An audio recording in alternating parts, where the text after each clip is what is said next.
Oke guys, kita liput ya. Ini ada sapi besar.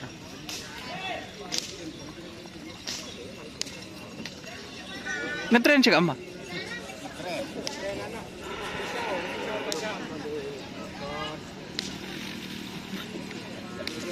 Prabu Sakti.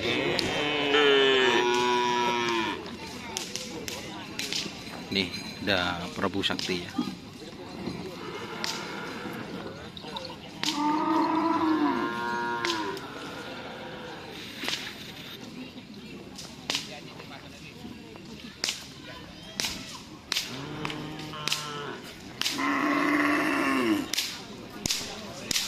Segini teh sambil.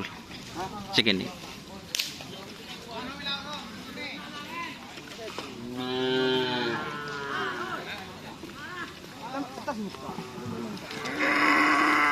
Singkap alam Fit Prabu Sakti.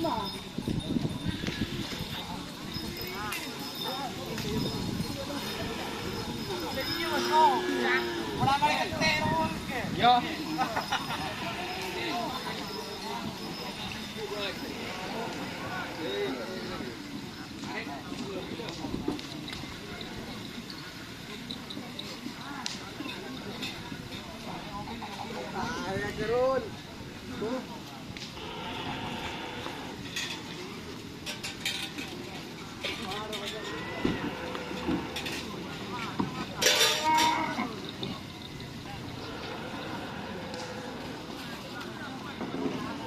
Lajian apa kena? Balik pengaturan awal. Lajian anu.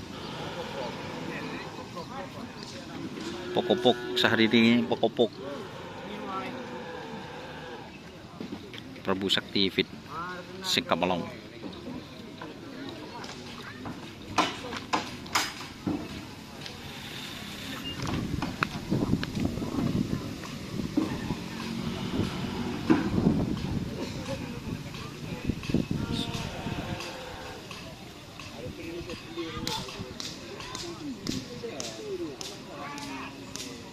Oke, ada sapi yang mau dilepas guys.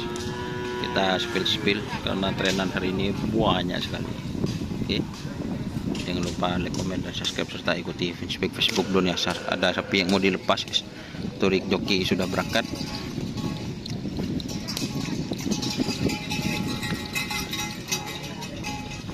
Ditenggol sana apa? Nah?